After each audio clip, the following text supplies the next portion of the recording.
நம்ம Ashwin sweets and ஸ்நாக்ஸை ஆஸ்திரேலியாவுக்கு export பண்றதுக்கு கான்டாக்ட் பண்ணுங்க 7373755163. திண்டுக்கல் மாவட்டம் சிறுமலை ஊராட்சி தாளக்கடை பகுதியை சேர்ந்த வீரமணி என்பவருக்கு கடந்த 4 மாதங்களுக்கு முன்பு திருமணம் நடந்தது. திருமணத்திற்கு முன்பாகவே நத்தம் வேலாயுதம்பட்டியை சேர்ந்த அரவிந்தன் என்பவரை புதுமண பெண் காதலித்து வந்ததாக கூறப்படுகிறது. இந்த காதல் விவகாரம் பெண்ணின் குடும்பத்தினருக்கு தெரியவர அவசரமாக வீரமணியுடன் நிச்சயம் செய்து திருமணம் செய்து வைத்தனர். இதனைத் தொடர்ந்து சிறுமலை தாளக்கடை பகுதியில் வீரமணியும் அந்த பெண்ணும் வசித்து வந்த நிலையில் முன்னாள் காதலர் அரவிந்தன் அடிக்கடி வந்து அந்த பெண்ணை சந்தித்து பேசிவிட்டு சென்றதாக கூறப்படுகிறது.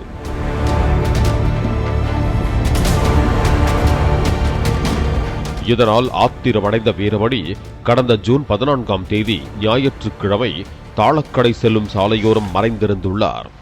அப்போது அந்த வழியாக வந்த அரவிந்தனை வழிமறித்து அரிவாளால் வெட்டி படுகொலை செய்து அருகே உள்ள குப்பை கிடங்கில் மறைத்து வைத்துள்ளார். இதையடுத்து அரவிந்தன் 2 நாட்களாக வீடு திரும்பவில்லை என்று அவரது குடும்பத்தினர் நத்தம் காவல் நிலையத்தில் புகார் அளித்தனர்.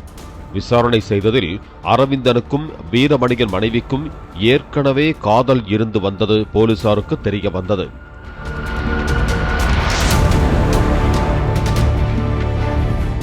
மாவட்ட காவல் கண்காணிப்பாளர் உத்தரவின் பேரில் புறநகர் டிஎஸ்பி சங்கர் தலைமையிலான தாலுகா காவல் நிலைய போலீசார் வீரமணியிடமும் அவரது மனைவியிடமும் விசாரணை மேற்கொண்டனர். வீரமணி முன்னுக்கு பின் முரணாக பதிலளித்ததை தொடர்ந்து அதிரடி விசாரணையில் அரவிந்தனை கொலை செய்து குப்பை கிடங்கில் மறைத்து வைத்ததை ஒப்புக்கொண்டதாக கூறப்படுகிறது.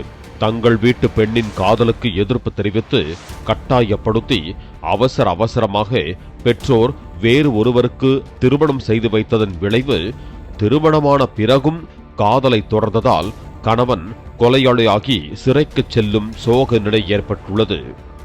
பாலிமர் செய்திகளுக்காக திண்டுக்கல் மாவட்ட செய்தியாளர் மணிமாறன். நம்ம அஸ்வின் ஸ்வீட்ஸ் அண்ட் ஸ்நாக்ஸை ஆஸ்திரேலியாவுக்கு எக்ஸ்போர்ட் பண்றதுக்கு கான்டாக்ட் பண்ணுங்க 7373755163. பிளே ஸ்டோர் மற்றும் ஆப் ஸ்டோரில் இருந்து பாலிமர் செயலியை QR கோடு மூலம் பதிவிறக்கம் செய்யுங்கள். செய்திகளை உடனுக்குடன் பெறுங்கள்.